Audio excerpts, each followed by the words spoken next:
Uh, Here he is. He goes, "I'm sorry, but I just can't stand it anymore. This massive, outrageous, pork-filled congressional spending bill is a disgusting abomination." Wow. Wow.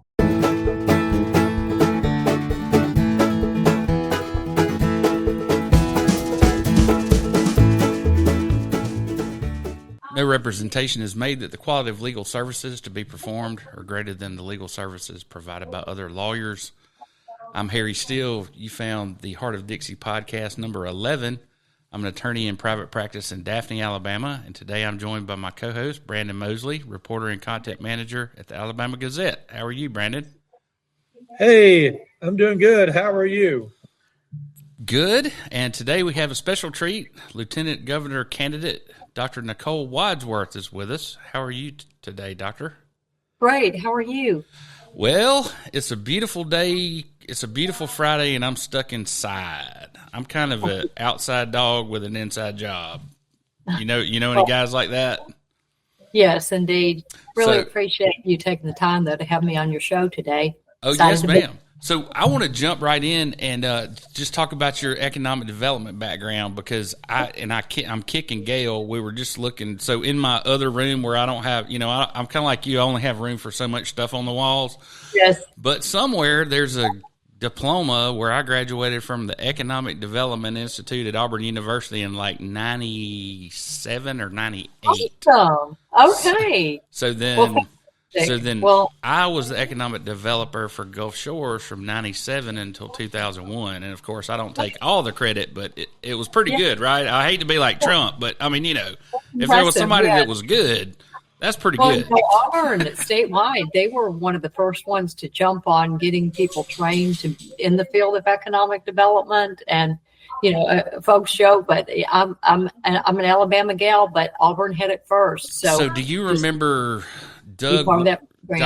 Dr. Doug Watson was the city manager there, and he was one of my mentors in school, and he and Philip, I can't ever remember Philip's name, the economic development guy from Auburn, they wrote a book called The New Civil War in like 99 or so. Okay. And anyway, it was all about how we were stealing industry from the Rust Belt. Right. And so anyway, you're right. Auburn was way ahead of the curve. They got all that damn UDAG money that they put into a revolving loan fund, and that's the reason they have their technology park and their, who would have thought that growing mushrooms would, turn into a multi-million-dollar industry and some other things that were just innovative that nobody else could really pull off because they didn't have the slush fund. Now that everybody's got the slush fund, I think the secret sauce is out. So I do. So Brandon and I keep up with economic development issues, and for a long time, there was a prohibition under Section 93, 94, and 95 of the Constitution of 1901 that said that the state couldn't lend its credit, nor could any subdivision thereof to private enterprise or a private individual. Now, they recently, I don't know, it was always the ID board could issue bonds for a certain reason, and then you had to file a friendly lawsuit and get a judge to say, yeah, this is okay before you go sell the bonds. Right. But now there seems to be a new tool where certain commercial projects qualify for economic development money. And I'm just wondering, are you focused on industrial development, or are we calling all development economic development? So, economic development is a broad-based term, and it encompasses job recruitment and retention, quality of life issues, infrastructure issues. The whole goal of an economic developer is to create a community, basically, where somebody would want to live, work, shop, and play. My role primarily is I do site selection for office, industrial, and medical facilities. Okay. And what makes me unique from other people in the field is I only work with folks exclusively within the state of Alabama. And the only time I've gone out of state to look at other people's plans or look at other people's setup, literally that is to get an idea of where they are, where they're currently at, and bring them back to our state. I also do consulting. I can be a consulting. Let's say someone doesn't have an economic development director for a short time, and they need somebody for a few months to kind of help, keep them afloat until they hire somebody locally, I can be that person as well. So we work with large and small businesses, urban and rural. My chief goal with my career is just to keep them within the state of Alabama. It's really one of the reasons that led me to want to run for lieutenant governor, because I could really use that platform at the state level to just grow the state of Alabama, kind of influence policy of, how do we make our state more marketable for companies, not just to relocate here, but also, to retain these people here. How do we develop a workforce where people want to stay, and where everybody knows that they have a skill set, whether it be a high school student to a veteran. Let's put them, in a pathway to suitable employment. Rural healthcare is another issue around our state. That's, again, kind of what I deal with in real life, but it's also part of our campaign platform. Areas are struggling economically, and they also struggle with finding physicians, practitioners to go into their area. Well, guess what? You're a company and you're looking at relocating 50 employees. They all have wives or husbands or kids. If you don't have health care within an hour of your house, is that really going to be an area that people would want to move to? So focused on public safety as well. That's kind of part of that quality of economic development. Our police, our fire, our EMS, and our military, all of us will need those services at one time or another, directly or indirectly. So I want to make sure that they have the tools and the training and the resources needed to protect and serve with excellence and be able to deliver those services to their local community. A lot of that with rural communities, you have to get creative. Part of that is through grant funding, helping with different things that they're able to apply for that maybe they don't have the local tax base at that time to support.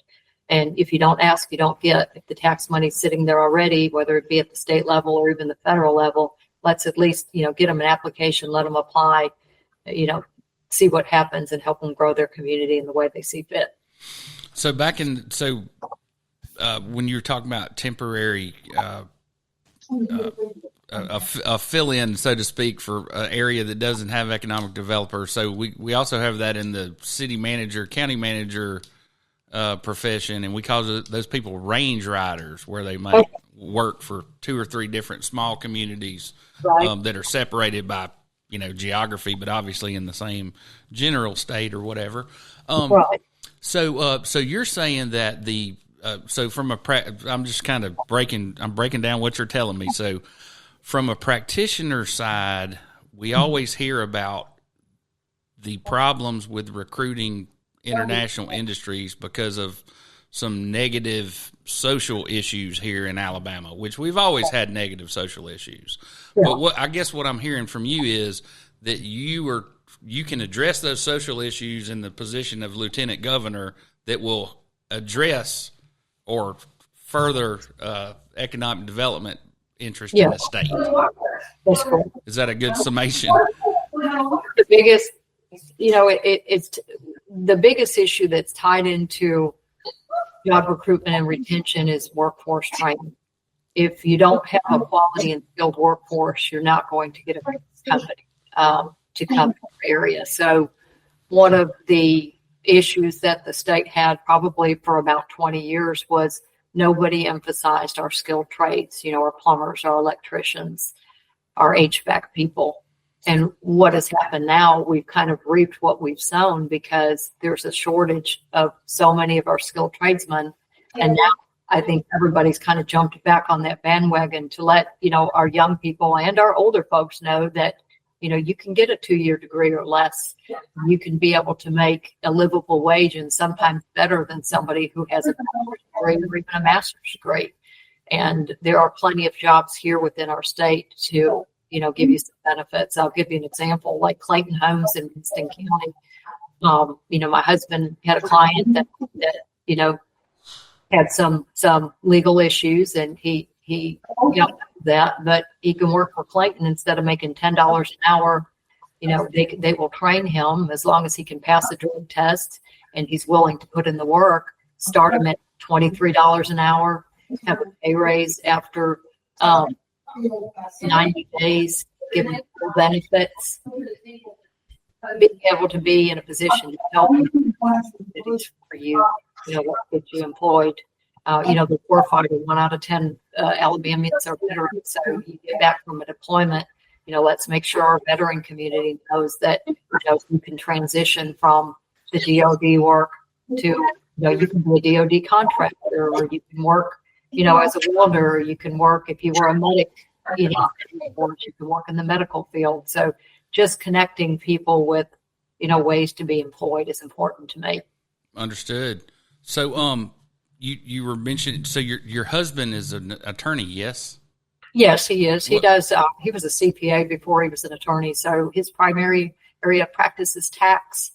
Okay. He does some bankruptcies, wills, but also, in rural area, he's from extremely rural part of the state, Winston County, town of 240 people. So in rural, you kind of take what you can get, but tax is really his specialty. Yeah, he's a gunslinger. When you're in a small town, you got to kind of take what comes in the door. I get that. And you practice in Daphne, is that correct? Yes, ma'am. Have you always been in South Alabama? Well, so I left here and went to, let me think, Conecuh County as their county administrator, and then let me think, Gadsden as their county manager, and then Birmingham, or not Birmingham, but the city of Alabaster as their community development director. And we had who do we have? We had Cam on. So Cam Ward and I worked together for 7 years. I was the planner and he was the economic developer, which was kind of funny because my old role as economic developer, we kind of knew each other's roles and worked together, I guess you'd say, pretty well. Well, I just gave him a plug this morning. I was actually at a meeting with the mayor of Hackleburg and their police chief, and we were talking about how do you get somebody who's coming out of jail or coming out of prison employed. And I gave Ingram State a plug. For those of you who do not know, Ingram State is the only college in the United States that is devoted 100% to the incarcerated population. You have to be within 10 years of parole, and you have to apply like a normal college. You have an advisor, you have a college president, you go to class. The whole goal is to get you employed in some of these areas that we have deficits in. So we did a tour. They have a couple of years back, they have bricklaying, they have electrician, they have plumbing, they have beautician, they even have CDL right now.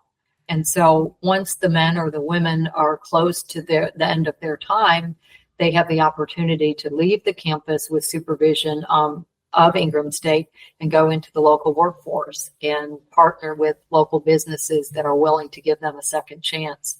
Graduates of Ingram State, the recidivism rate is extremely low. It's like 6%, or an extremely low number in comparison to the average of, if you're just given a bus ticket on your way out of jail, guess what? If that's all you know is crime, you're probably going to go back to crime. But if you have a job and know that you have a support system and, you're going to have money coming in, you're far less likely to, go back into old habits.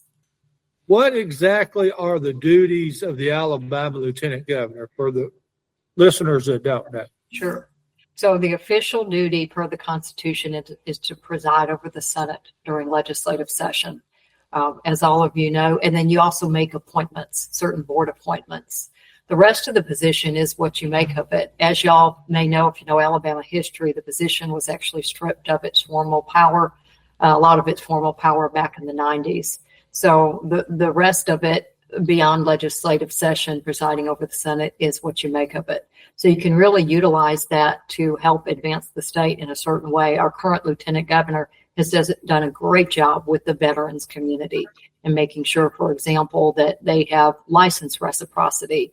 1 out of 10 Alabamians are veterans. So if you're moving from another state and you're an accountant, for example, you want to be able to transfer that license and be able to work with the military spouse community. That's very important. So in addition to presiding over the Senate and making appointments, I want to have policy related initiatives that will help Alabamians that are very similar to what I do in the private sector in the economic development field. So what we're really running on is job recruitment and retention, workforce training, statewide infrastructure improvements in our urban and rural areas, rural health care, food insecurity, and public safety. And again, like I said earlier, that's, making sure our police, fire, EMS have the resources that they need to do their jobs. And of course, God forbid, if something unpleasant were to happen to the incumbent governor, yes, the lieutenant governor would elevate to governor automatically. Yes.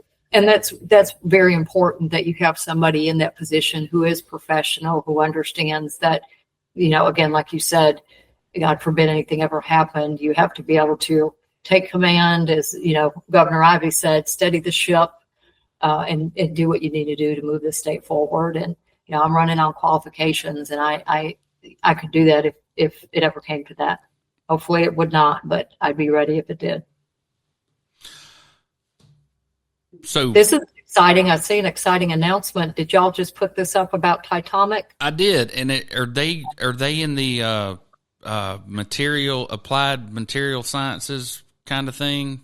They are. So Titomic officially opened their U.S. headquarters in the Huntsville, Alabama area. They're on the border of Huntsville and Madison. It's exit 3 Greenbrier off of 565.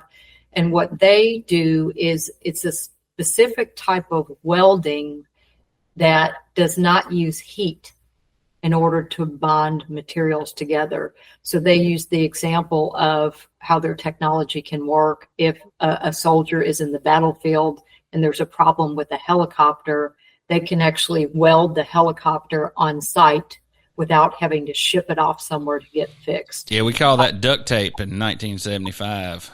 That's right. It's a patented technology. They called it Titomic Connect. It's a trademark. It's kinetic fusion. They had some demonstrations for us at the headquarters. It's about a 50,000 square foot headquarters. The company originated in Australia, and they're also expanding in the Australian market as well. So we're very excited to have them here. And, a company like that, when they're looking in the United States, you might have, and you're in economic development or have been, they might be looking at 10 different states. So what are the factors that they use to narrow it down till they finally select the site that they want? And that's where, for them, one of the big draws, of course, is you have good interstate right there, exit 3 off 565. It's not in the more congested portion. It's directly off the interstate, so they can get their materials on and off easily.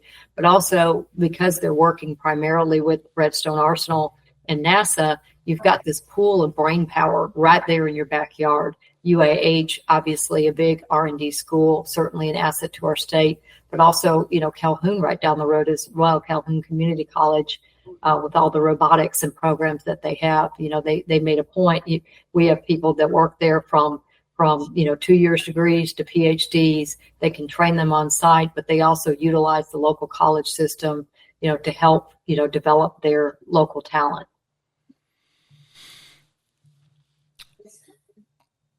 All right. So let's talk about some other stuff, just rapid fire going around the state. Sure. So do you ever come down here to Baldwin County? So I'm going to be in Baldwin County a bunch later on in June, July, and August. So we have probably about 90 campaign stops literally within the next 2 to 3 months on the schedule. I see this mix and mingle. It says, Chamber of Commerce. Very good. Chamber stuff. That's my kind of stuff. So I did the chamber. I've done, I don't know, everywhere I've ever been, I've been a chamber member. And then when I moved back here, I did that for about 10 years. And so I'm still stuck in that. So anyway, Mobile Well, FBI. If you want to go back to that, I'll plug Chamber of Commerce. That's one of the first things that we do and tell our clients is when you invest in an area, large or small, join your Chamber of Commerce. I mean, if you're a small business, I think about 70% of our statewide chambers are small businesses. So when you do that, you get the benefits of, the chamber promoting your business, but you can also, for example, have a ribbon cutting, invite the newspaper, get some positive press about you joining the community. And then if you go, I see you have business after hours. if you go to a business after hours event, that just gives you an opportunity to meet other professionals. And, some way or another, you're going to need some of these people. So it's a great way to connect. I'm glad that you probably going to need an accountant when you move to town. It's a good way to meet one. Right. Good way to meet the chief of police. Or your chamber. Right. All that stuff at the chamber after hours. So anyway, Mobile FBI reported arresting 28 illegal immigrants Tuesday morning in multi-agency operation. So, yeah, that's happening. Nicole, as an economic developer, are you a little bit concerned that if we start deporting a whole bunch of our labor force, that there could be some negative effects for some certain employers? You have to be careful because there are certain jobs that unfortunately Americans don't step up to the plate to do. But, at least what we've been told on the federal side is what they're focusing on primarily is, and again, I don't work for the federal government, so I can't affirm or deny this, but they said they're really looking for the criminals, that they're not looking for somebody washing dishes in the back of a restaurant, that they're looking for people that are wanted for violent crimes in their home country, rape, murder, serious crimes where they fled here, drugs, fentanyl, if they're tied to drugs in some way. Drugs kill everybody in one way or another, whether they take the drugs or they're a family member, they destroy, families. So I have been told what they're going after. Okay.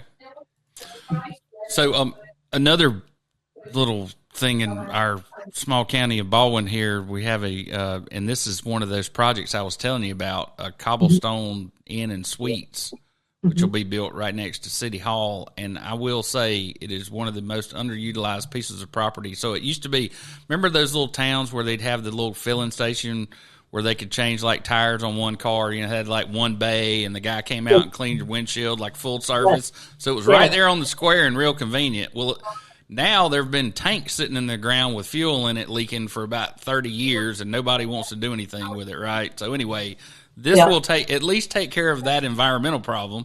And, they'll be somewhere within walking distance of the courthouse. So as far as planning goes, I can tell you that if you look at a town like Bay Minette, that's the county seat, it's got a railroad going through it, it's got the interstate, it's got a college. The problem is because of the corruption, everything is built so far away. You have to get in the car to get to the airport. You have to get in the car to get to the courthouse. You have to get, the revenue commissioner's office is, 4 miles down the highway. There's it's not a very walkable community, and they need to get more stuff like that back downtown as opposed to this, designing every damn city like it's Los Angeles, and we got to get in the car to go across the street because we built an 8-lane highway running through the middle of town so everybody get to the beach. So, anyway, revitalizing our historic downtowns and rural main streets is something that I'm very passionate about. I restore historic buildings for fun. With Cobblestone, I'm actually familiar with them. So they, within the last couple of years, have put a location in Coleman, Alabama. And so this is their second, maybe or third Alabama-based project. And one thing that they look for is they don't want to be right off the exit ramp with all of the other hotels. They like to be in the downtown area. And when they went into Coleman, Alabama, that was actually the first hotel that was in the downtown area. They have one more kind of smaller boutique hotel now that's called the Flying 50. But the point is they wanted to be unique. They wanted to be a little bit off the beaten path and potentially somewhere where, people can walk or bike or just enjoy the area around them without having to get in their car. So are you saying they're going to do the same in Bay Minette? Yes. With being so close to City Hall? Yeah, well, in the courthouse too. It's just It's right next to City Hall, but it's rifle shot to the courthouse, easy walk, which is what we need. Definitely. So, have y'all tried these? The no. bluegill bass Doritos. Is this real or is that a joke? I don't know. Look, they can't put red dye number whatever anymore, so we had to find something else to color Doritos with. So I figure 100% pond raised brim. That sounds likely, right? So, Brandon, this is kind of your bailiwick. I know you probably don't want to comment on someone else running for office, but Andrew Sorrell. Stay away from that. But Brandon, you take it away. Andrew Sorrell is running for Secretary of State. He is an entrepreneur. Is that an understatement? And he's interested in making us Bitcoin friendly. Andrew has several businesses. He started a textbook company, and then he got into it's a pawn shop, but mainly it buys gold and it sells guns. And then he's invested in real estate. I think he's got some Bitcoin mining that he does. Sorrell, serving in government costs him money. He'd spend more time in his business. Yeah, it would pay better than the state auditor does or Secretary of State. But I think it's kind of good to have a business background. Mm-hmm. Yeah, I agree with you on that. And he was actually really smart with one of his businesses, the textbook company. It was right down the road from UAH. And so, when you have this was everybody orders Amazon every day. But, with students, you have an alternative to the university bookstore to be able to buy and sell your textbooks. It's a strategic location, and they've done really well with it. Well, we all know it's a racket, and if you can ever break into it, there's a lot of money to be made, right? Yeah. Textbooks are like one of the biggest rackets I've ever heard. Well, you change the edition, and you change 5 words, and then all of a sudden you have I think my son's just coming in for a second, and it's saying hello to us. Hey. I lost my train of thought there. Oh, you change 5 words with the addition of a textbook, and all of a sudden, third edition. $100 book. Right. So. Well, the map changed. Ukraine was invaded. We have to write a whole new Western Civ book. Yeah, I get it. That's right.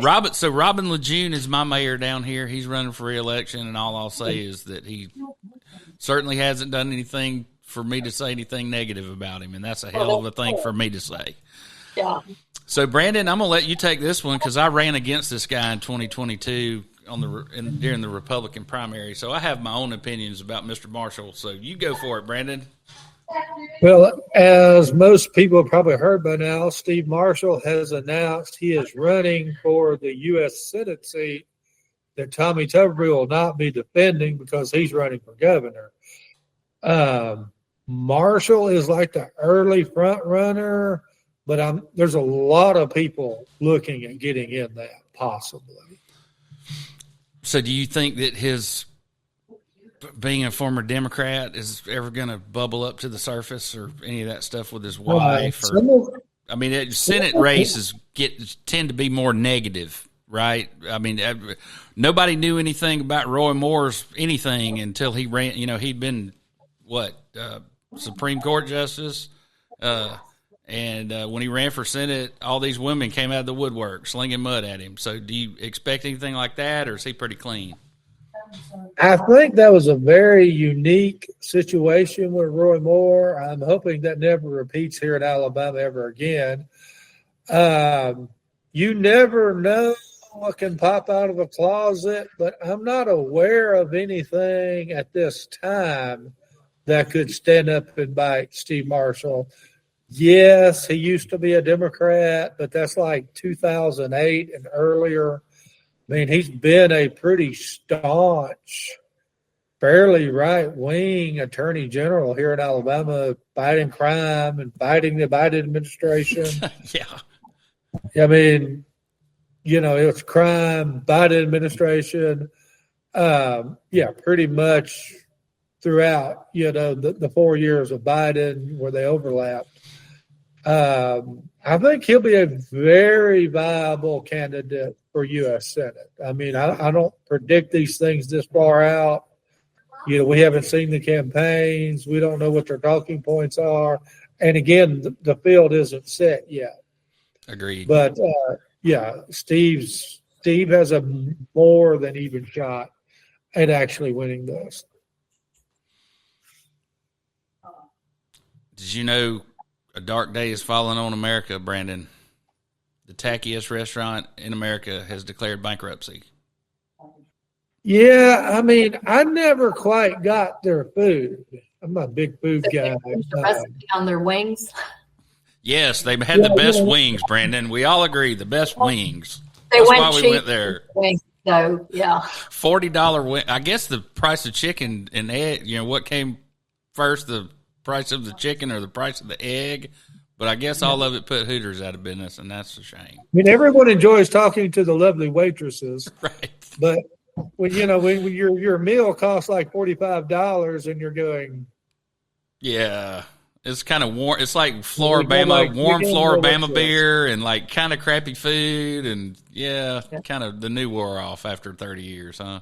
So anyway, do y'all know that our Association of County Commissions and also the League of Municipalities have two separate self-insurance funds? Are y'all aware of that? They do all that kind of stuff. They have their own associations, yeah. Yeah, they have their own association. They have their own insurance fund, so to speak, where they're self-insured and the funds are administered by a third-party insurance company. Anyway, a lot of stuff that goes on behind the scenes in county and city government that most people, lay people, don't know about. And anyway, I just thought we'd highlight that here. So I guess we need to talk about the big breakup, Brandon. I just don't know what to make of all this. So he gives so Musk is out. He gets the key to the White House. How did this start? Because we've been out on the campaign trail and kind of doing other things. And now every time I turn on the news, I see Trump and Elon are in a big fight. Can you kind of give Brandon knows. Yeah, I can kind of walk our way through this. Originally, when Trump came into office, Elon was his best buddy. And, Elon was doing the Doge, and the Doge was identifying waste in government, supposedly, and ordering cuts and ordering people fired and whatnot. And he sort of, the Constitution's pretty strict on who gets to, do the checkbook, and that's Congress. It's not the president. And it's certainly not, the president's buddy billionaire friend, and his little Doge department. And so I think eventually the Doge sort of wore on President Trump. And so you started hearing a lot less about the Doge, after the first 80 days. And in the last 30 days, I'm not sure what they're doing. And then we'd had to do the budget, the business of government. And the House kind of passed a little bit of a turkey in the great, beautiful bill that's now in the Senate. And Elon would like to see more cuts in the budget than what the House passed. I think the senators do too. I mean, Tuberville told us yesterday that this deal is, there's a lot of lipstick on that pig. Talking about the bill, and instead of working behind the scenes quietly to make some cuts here and some cuts there, Elon came out and called it an abomination. Trump did not take that kindly, and so Trump said that he fired Elon from the Doge, and Elon said he quit. And then Trump said that Elon is mad because the big bill, what it's going to do is get rid of all the subsidies for electric cars, and electric cars is Elon's primary business. So like when you go and you buy like a Tesla, there's like a $7,000 tax credit off the top. Yeah. That's going to go away, I'm being told, by, the Republicans when they pass this budget, hopefully by the 1st of July.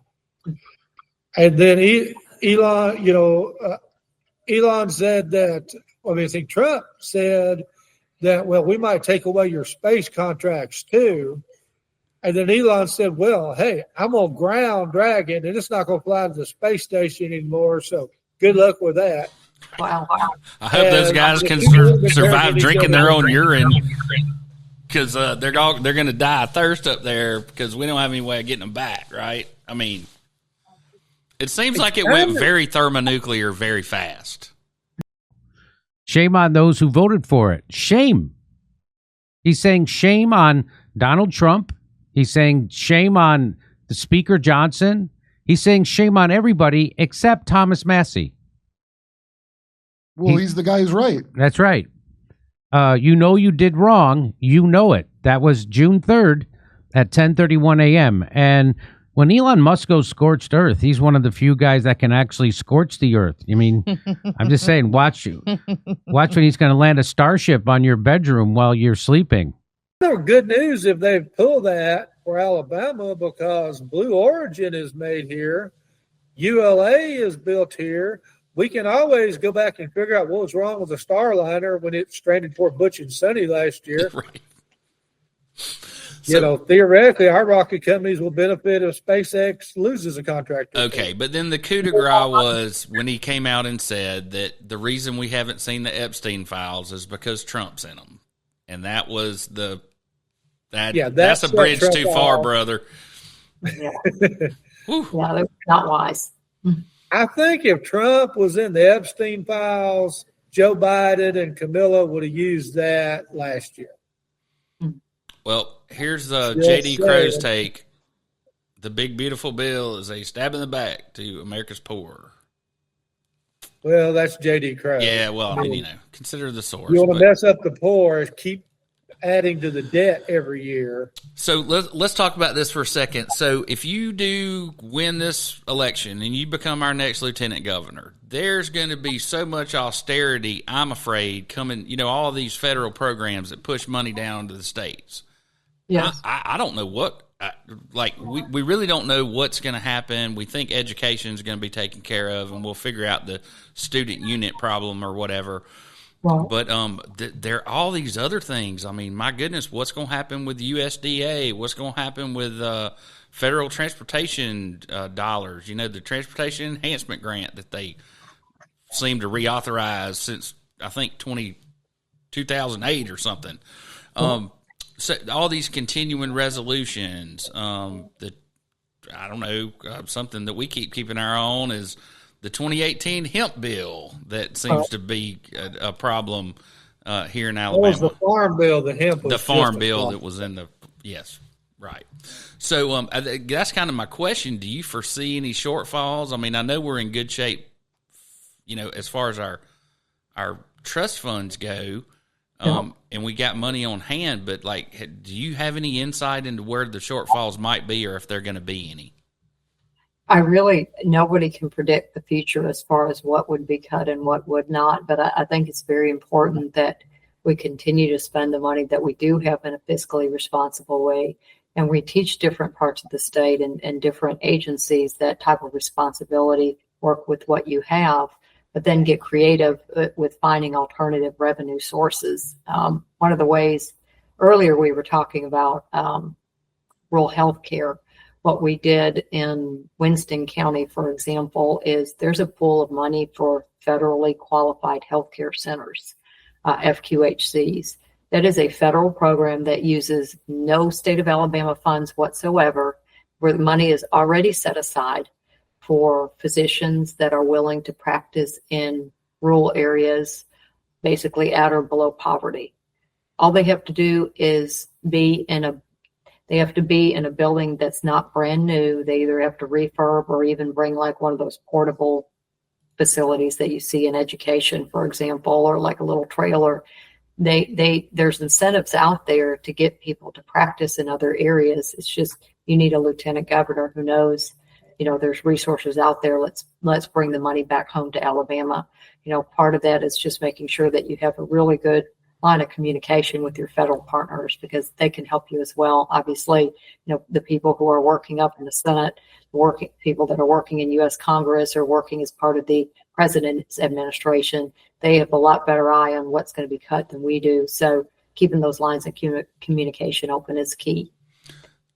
I was more convinced a month ago that we would see big cuts, but then after I saw the big, beautiful bill as it passed out of the House, I'm a lot less concerned about that scenario than I was. Yeah, I agree. I agree. So I'm remiss in that I left out my favorite politician in the state of Alabama. Can you figure out who that is, Brandon? Young Boozer. Young Boozer. Yeah, I like Young Boozer. He's a good one. We're very blessed to have him. He's running again for treasurer. But, he's one of those people that, he is so highly educated, and has a servant's heart and wants the best for the people of Alabama. So, I've always been a Young fan, and I don't normally say that about people because you have to be careful in the political world. But, I think he's a great treasurer. Well, and I'll just add this, couple more things that we didn't cover. Donald Trump Jr. on crypto, we got into it out of necessity. Does everybody know about the Dogecoin or whatever you call that stuff, the fiat currency, and it's based on an image, I think? Anyway, all that stuff is so far outside the realm of anything I would put my money in. I really am ignorant of a lot of the things, other than I'm convinced that they're illegal securities and think we ought to keep people from investing in them. But I had a meeting with the Alabama Securities Commission recently, and one of the issues that came up was who regulates this stuff. Right. And they have a hard time because they have jurisdiction over our financial advisors and our banks and our credit unions. But when it comes to something like crypto, those lines are blurred. Yeah, we know Amanda over at Securities and Exchange, and yes, right. I try to keep my eye on the advisory opinions that come out of that office, just so I will kind of know. But would I dip my toe in that water? Absolutely not.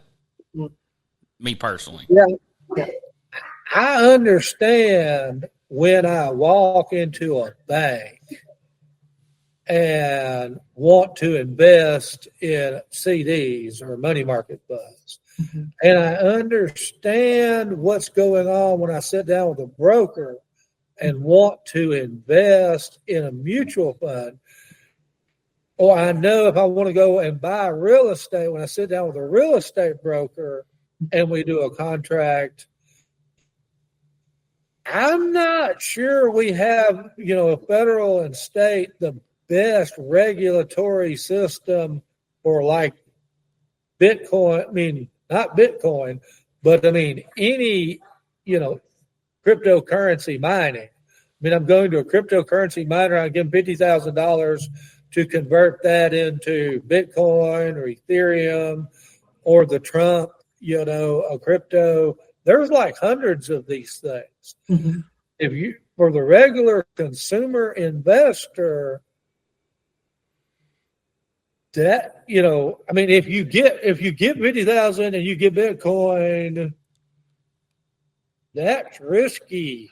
But you get into some of these others, and how do you know? There's a million of them out there. If you've ever looked, they all have really obscure names, and people are investing in them. But what happens if you lose your money? Where is it going? It's almost hard to wrap my head around. Well, if Ford Motor Company went belly up and you were an investor in Ford Motor Company, a bankruptcy trustee would take control of their remaining assets, liquidate the factories, and pay the creditors, and maybe at the end of the day, some of the investors would get some money. There is none of that here. It's all made up.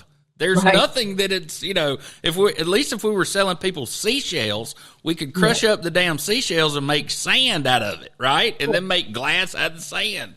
But there's no fungible use for any of this other than it's a blockchain that keeps track of everybody that owned it. That was the promise of it, and then it became totally speculative, and I don't know what it's become now. I've about lost interest in it. And, I will tell you something really funny, though. My son has never let this down. So when he was younger, I got a phone call, and it was somebody that wanted to sell me Bitcoin for $4 a share. And he said, Mama, imagine if you just invested $1,000. And I go, Bitcoin? What's Bitcoin? Nobody's going to ever buy this crap. And then it turned out to be what now?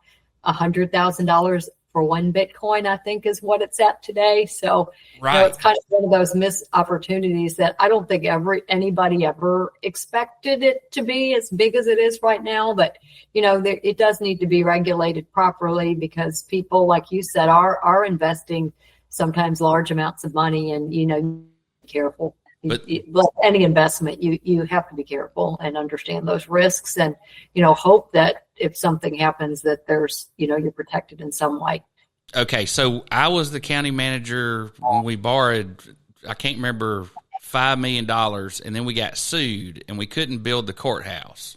Mm-hmm. So I talked to the examiners of public accounts and I said, hey, the euro just came out. Can we move this money over into euros? Because I'm sure the euro is going to overtake the dollar soon. And guess what? It did. But we couldn't transfer it into euros, right? Anyway, it's another one of these things that makes no sense. It would be so easy just to say, no, we can't. You can't do that in Alabama. You can't do that in the United States. You can't. If it's a security, prove it.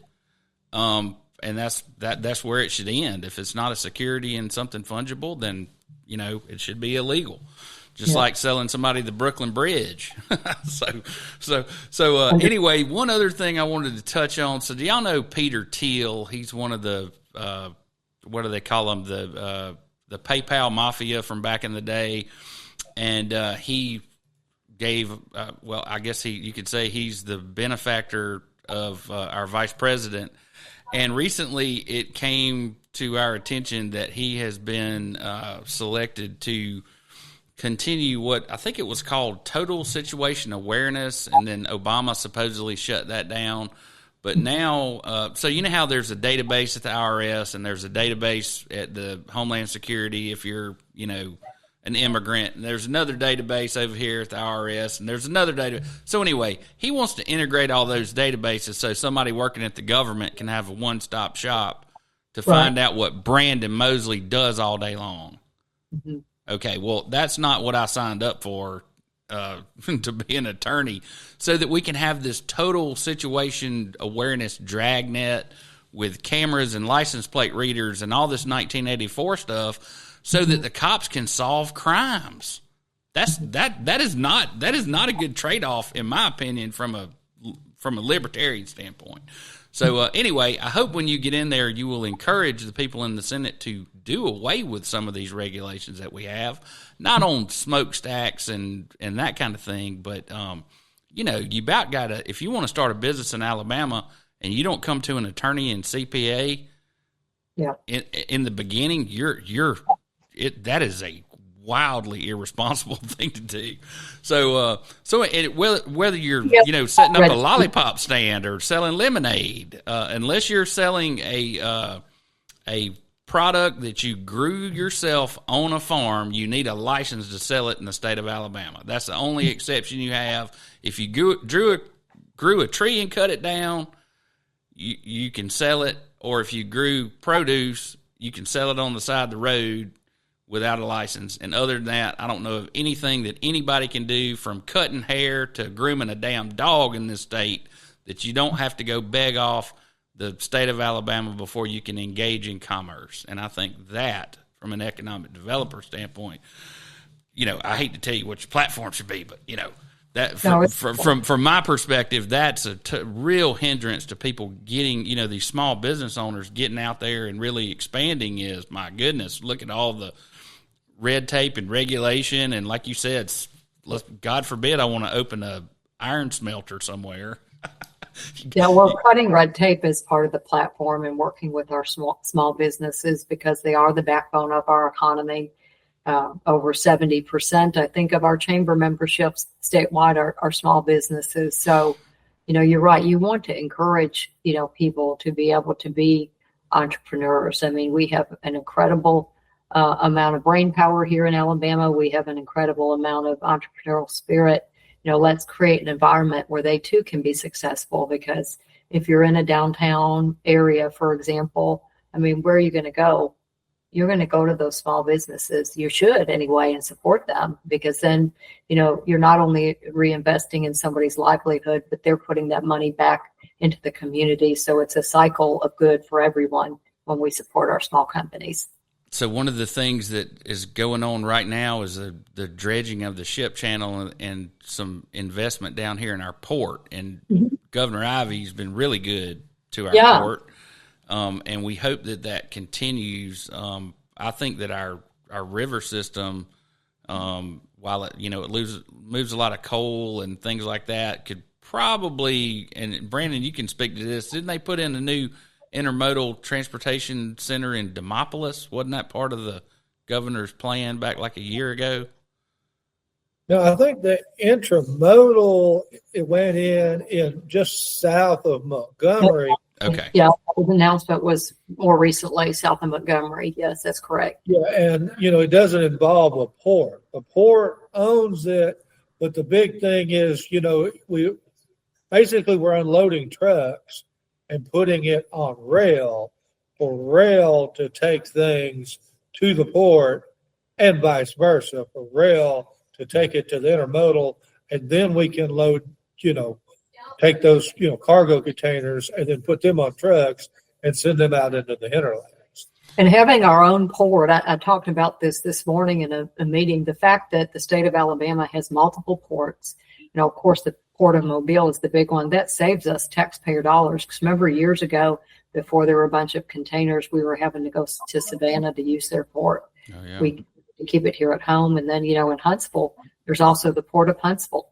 And people don't realize, that either. We toured recently, actually at the Port of Mobile and up in Huntsville, and learned a lot about refrigeration and products that are imported from other countries, and the need not only for refrigerated containers to come into our state for food, but like floral and plants is another big import as well that people utilize here.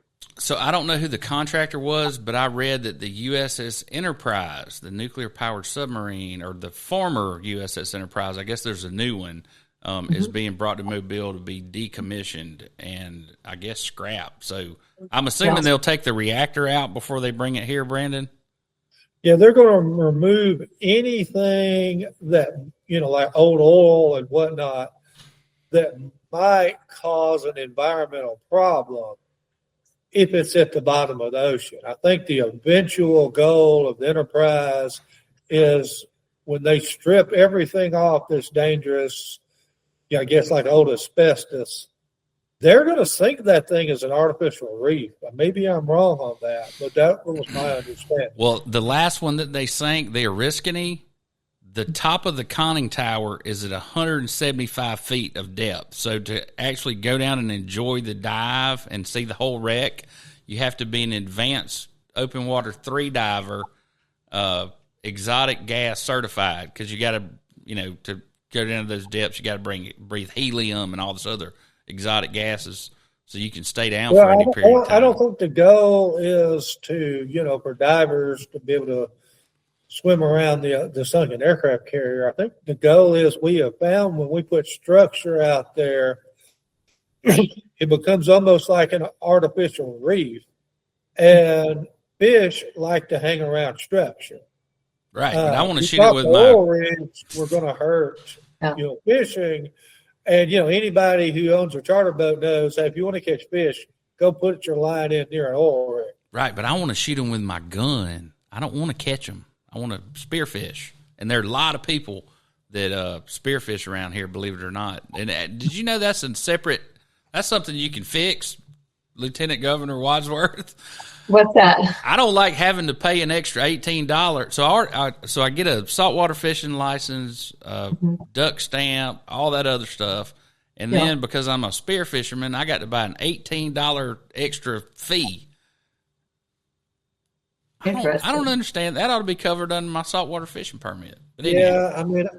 I get a hunting license, a freshwater fishing license, a saltwater fishing license, and then if you even accidentally hunt on land that's baited for hogs or deer, there's another license that you get on top of that.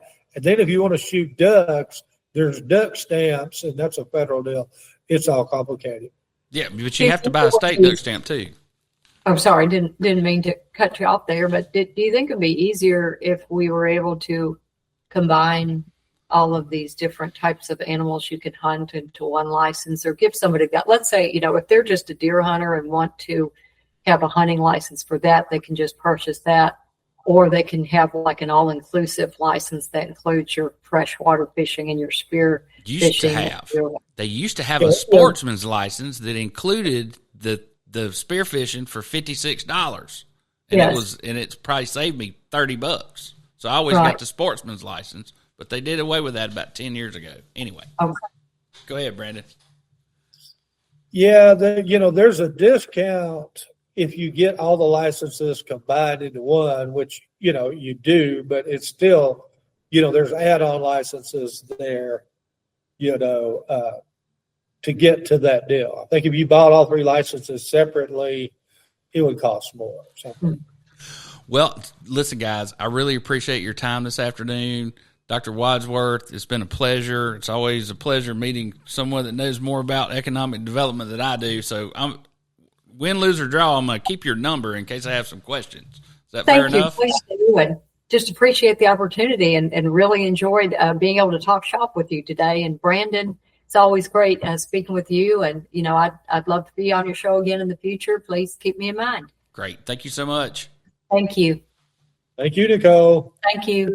The Trump administration has tapped Palantir, the data mining company founded by the billionaire tech investor Peter Thiel, to compile data on people in the United States for a master database, including a new $30 million contract with ICE to provide near real-time visibility into migrant movements as it seeks to arrest 3,000 people a day. Just a few months ago, we started hearing about databases within DHS and IRS, SSA, across government being linked together. We've learned that it seems as if this is a process to mix data from government agencies that immigrants often report to, so IRS and tax data, all these kinds of things that can track their most recent addresses and things like that. So the Palantir process with its software foundry basically becomes the window for all of this data.